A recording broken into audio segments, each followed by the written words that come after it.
BNP chairperson মরহুমা Begum Khaleda জিয়ার রুহের মাগফিরাত কামনায় এবং ইসালে সওয়াবের উদ্দেশ্যে পটিয়া জেনারেল হাসপাতালের উদ্যোগে খতমে কোরআন দোয়া মাহফিল ও দিনব্যাপী ফ্রি চিকিৎসা সেবা কার্যক্রম অনুষ্ঠিত হয়।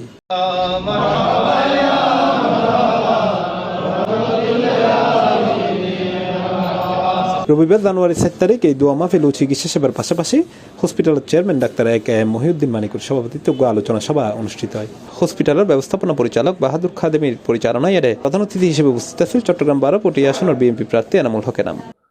দেশনেত্রী বেগম খালেদা জিয়া শুধু বিএনপির কোনো সম্পদ ছিল না, বাংলাদেশের এই সম্পদ ছিল।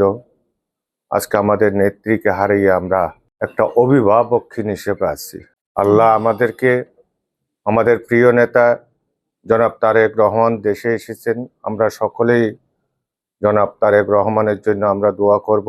এই সময় আরো উপস্থিত আছেন উপজেলা বিএনপির সাবেক সদস্য সচিব খুরশেদ আলম, চট্টগ্রাম দক্ষিণ জেলা বিএনপির সাবেক সভাপতি বদরুল খায়ের, পৌরসভা বিএনপির সাবেক যুগ্ম আহ্বায়ক তহিদুল আলম, সদস্য সচিব গাজী আবু তাহের সহ আরো বোধকিয়াই।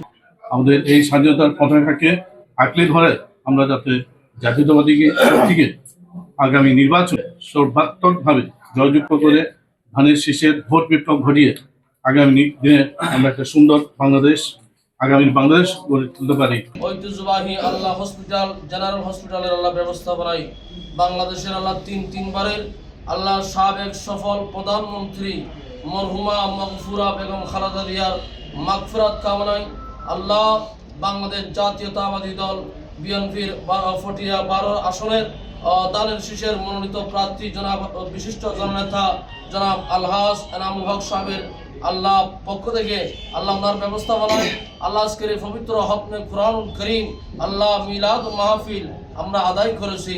রব্বুল আলামিন মওলাই করিম আল্লাহ তোমার আজিমুশ শান দরবারে কবুল করুন। আল্লাহ। C plus TV, Chittagong.